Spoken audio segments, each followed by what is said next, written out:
Maravilha. Primeiramente, quero agradecer, né, ao Grupo FRG, à organização do evento, né, a Rosângela, ao Thiago, pelo convite. Quero também saudar a todos vocês que estão aqui, em formato presencial, híbrido.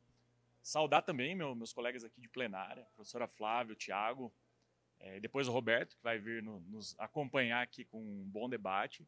Foram falas brilhantes e eu avalio que tentarei aqui avançar nessa discussão de políticas públicas, mas eu vou olhar de uma outra perspectiva, né, um outro prisma, essa questão que a gente se coloca a discutir nesse painel, né?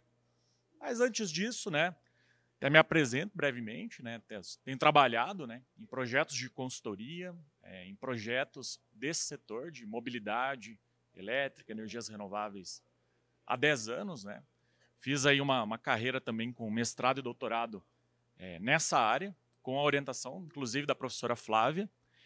E quero trazer aqui para vocês, né, um pouco da minha experiência recente, né, dos últimos 2 anos, que eu tenho me envolvido com esse tema das cidades, muito por conta de um pós-doutoramento que a gente conduz ali na Unicamp, no Laboratório de Estudos do Veículo Elétrico, bem como também de projetos que eu tenho atuado, né, com as próprias cidades em si, com organizações que trabalham para as cidades, em prol desse tipo de arranjo, né, e coordenação do nível local.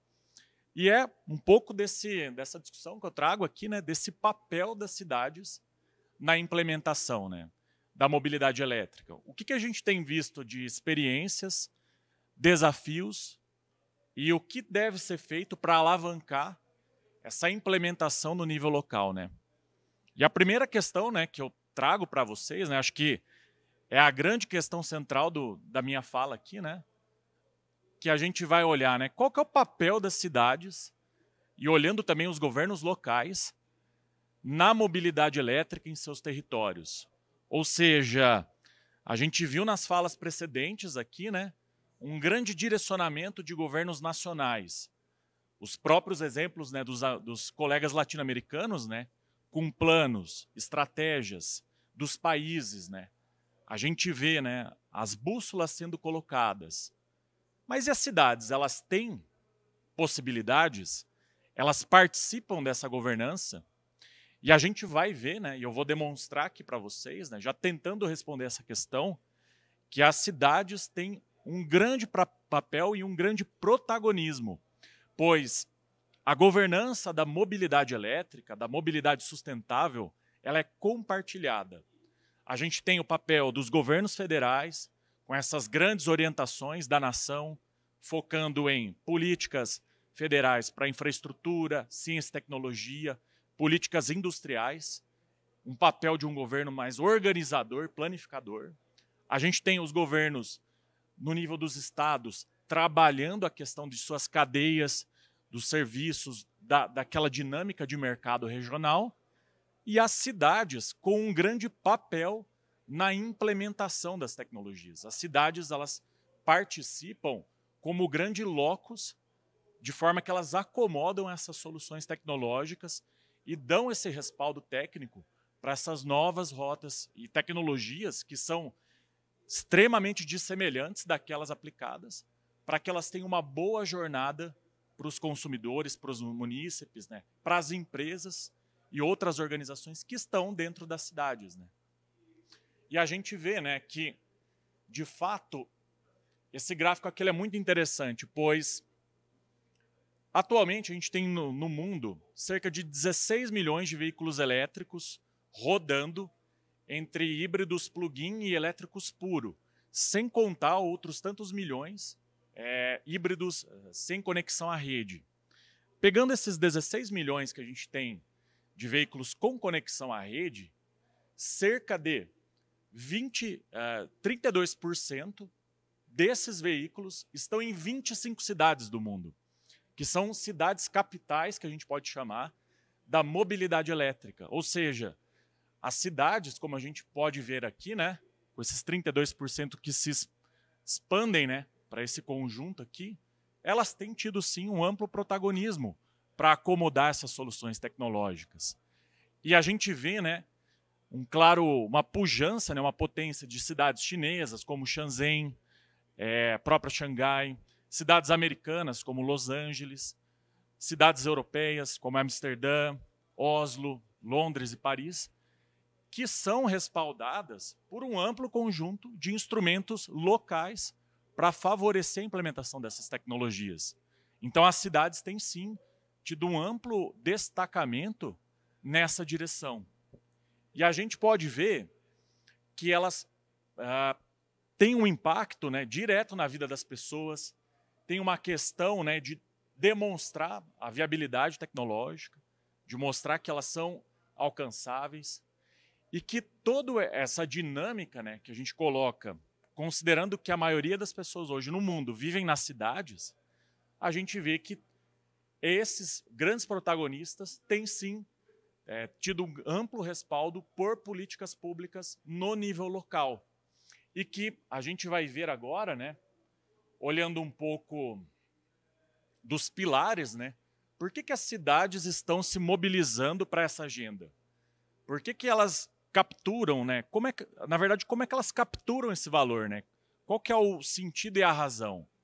A gente pode ver, primeiramente, que as políticas no âmbito local são aquelas que impactam diretamente a vida das pessoas, e a gente sabe que uma mobilidade urbana de alto carbono, que tem ali emissões elevadas de particulados, hidrocarbonetos, NOx e outros, tem um impacto negativo na saúde pública local. A gente tem diversos estudos respaldados aqui pela ciência, inclusive em São Paulo, que mostram essa correlação positiva entre mobilidade de alta intensidade com penalização na saúde pública. Então, a gente vê as cidades capturando valor nesse sentido, entendendo a eletrificação em algumas aplicações como uma alternativa e formas de mitigar esse problema, bem como para com a questão da poluição sonora, né? Pois níveis de ruídos, né, no caso de veículos elétricos, por exemplo, pesados, são bem menores do que aqueles comparados aos seus pares, né, a combustão. A gente vê as cidades capturando valor a partir do alinhamento à Agenda 2030, né, e aos Objetivos do Desenvolvimento Sustentável, pois, no caso, por exemplo, brasileiro, que a gente é signatário de compromissos relacionados ao clima, a gente vê, né, as cidades como vetores, né, dessa captura e implementação das metas e mensuração dos indicadores. Então, estão extremamente relacionados aqui. Outro ponto que é muito relevante e faz total sentido para as cidades pensarem olhar a eletrificação e essas novas tecnologias como uma geração de emprego, renda e dinâmica local. A gente pode pensar a criação de novas empresas de serviços, revendedoras de produtos, instaladores, toda a infraestrutura que esses veículos demandam-se podem ser amparadas. Vamos pensar no transporte público, infraestrutura de garagens para ônibus elétricos. Vamos pensar em micromobilidade, por exemplo, a infra nas vias, adequação de via. Tudo isso gera uma dinâmica econômica local relacionada a essas novas tecnologias. E, por fim, cidades que têm se posicionado nessa agenda de energia verde, limpa, tecnologias sustentáveis, têm criado redes de cooperação, têm se exposto a ecossistemas internacionais, têm se colocado como grandes locos para captação de fomento e gera capital político e social para os envolvidos. Ou seja, é um grande trunfo cidades que se posicionam perante essa agenda e que têm ações nessa direção. Então, a gente vê que são pilares alavancadores que demonstram esse papel e protagonismo do governo local. E, claramente, né, a gente vê uma pujança daqueles grandes mercados que eu apresentei, que se colocam, né, nesse prisma entre China, Europa e Estados Unidos, ali mais recentemente, Coreia do Sul, né, como grandes implementadores com cidades que demonstram, né, e isso é interessante notar, né, um conjunto transversal de políticas públicas que vocês podem ver, né, que elas não atacam somente uma única direção do problema, ou, na verdade, das questões relacionadas, né? Elas não olham só para a infraestrutura, não olham só para incentivos, na verdade, elas trabalham de forma transversal. Elas almejam capturar tanto a infra que é colocada na cidade, ou seja, como é que eu vou instalar carregadores em espaço público? Como é que se dá a governança desse lugar, desse local? Frotas públicas, como é que eu faço parar de pé uma regulação, uma implementação de veículos elétricos nas frotas que tenha um custo que possa ser competitivo ou até menor do que veículos a combustão? Isso é possível? Como é que isso pode ser desenhado? De que forma? Planejamento urbano, isso é, sinergias entre mobilidade elétrica, geração distribuída renovável, como é que isso se integra numa ótica de recursos energéticos distribuídos, né? E, claro, os incentivos e benefícios, como a gente tem aqui no caso brasileiro, né, que o próprio Thiago colocou, né, isenção de parcial do IPVA, um retorno do IPTU, são formas que as cidades têm trabalhado. E vejam, né, onde há esses xizinhos aqui, mostram as sinergias entre instrumentos que são federais e aqueles que são locais, ou seja, as políticas convergem, elas seguem na mesma direção, que vai distoante um pouco até do que a professora Flávia falou, né, dessa coisa mais descoordenada que a gente vê aqui, com algumas direções diferentes sendo colocadas, né? Então, isso é muito interessante de se ver. Mas, claro, a gente também tem iniciativas em curso na América Latina, a gente tem coisas, ações, projetos que estão acontecendo aqui no Brasil também, nas cidades brasileiras, né?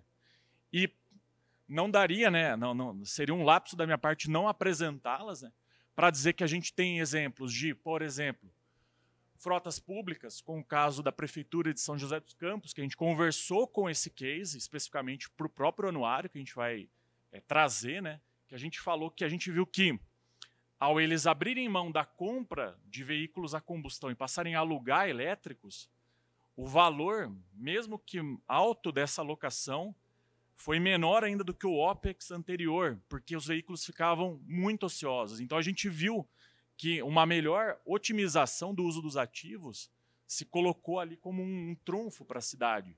A gente vê modelos de sharing de bikes elétricas, como a Tembici em Bogotá. E falando de Bogotá, né, que alcançou aqui quase 1.500 ônibus, né, muito por conta dessa política nacional, né, bem orientada, né. Santiago do Chile, né, que capturou também muito valor nesse sentido.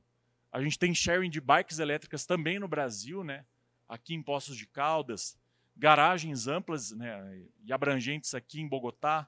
A própria questão de apoiar muito fortemente a aplicação de veículos de última milha para o transporte de cargas, né, e serviços nas cidades, né, com aplicações elétricas, e ônibus elétricos também que a gente vê no Brasil. Claro, a gente vê São Paulo, né, com a própria lei do clima, né, a gente já prevê aí nos próximos 2 anos quase aí 2.300 ônibus, né, a gente vê um crescimento também em cidades como Campinas, Salvador, Rio de Janeiro, que passa a experimentar, que estão fazendo audiências públicas para coletar, né, as impressões da população perante essa agenda, né? Mas que, claro, né, a gente ainda tem um longo caminho a avançar, né? Porque quando a gente faz algum tipo de espelhamento comparativo entre aquele quadro anterior que eu apresentei das práticas internacionais e as que a gente vê na América Latina, a gente vê espaços ainda vazios que sim podem ser ocupados, né, por esses governos locais, e é onde a gente está vendo mobilizações. No caso brasileiro, né, ainda a gente tem uma característica local que ela é muito própria nossa, que é a orientação até meio bottom-up, né, das cidades alavancando essa agenda, sem até mesmo muito respaldo da esfera federal, ou seja, cidades puxando, né, e implementando leis, políticas e ações que mostram, né, aqui no caso latino-americano, um amplo apelo, né, e direção para o transporte público e micromobilidade principalmente, né, nesse momento. Temos desafios, eu acho que muitos são claros, eu acho que tem formas de contorná-los, mas questão de conhecimento técnico sobre as tecnologias, né? O que é eletrificação, características. A gente passou, né, por um processo recente de apreensão de micromobilidade, veículos levíssimos em São Paulo, né? Muito por alguns desconhecimentos. Precisaríamos passar por isso, né?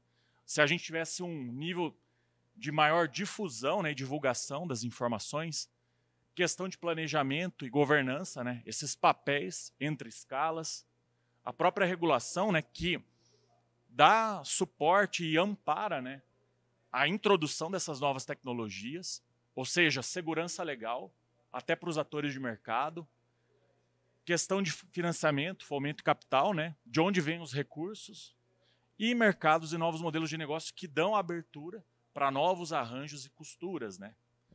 Para eu não me estender muito mais, eu quero só fechar aqui, né, um pouco com uma última fala, né, de como avançar, pois existem, né, algumas boas práticas que a gente pode falar, caminhos que a gente pode chamar de vencedores a partir dessas experiências internacionais, a partir do que a gente vê na América Latina, e que não são somente do gestor público local, mas sim de toda aquela governança local, que pesa o papel da iniciativa privada, daquele ecossistema do conhecimento que se coloca ali, que vão participar desse processo. E eu coloco aqui o que seriam 6 pilares destacáveis, o que a gente pode chamar de agendas estratégicas, para que as cidades possam trabalhar essa implementação, esse desenho de planejamento local, né?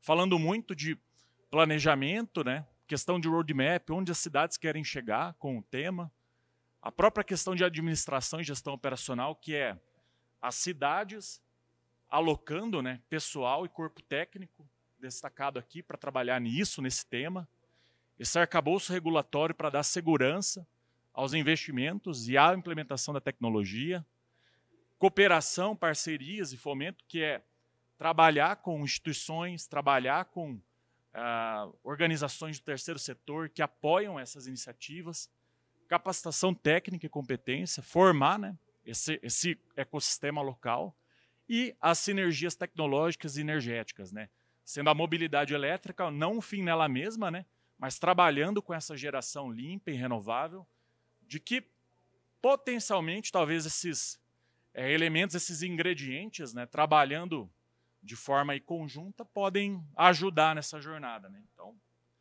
fecho aqui, desculpa pelo tempo, e agora a gente fica à disposição aí para trocar um bate-papo.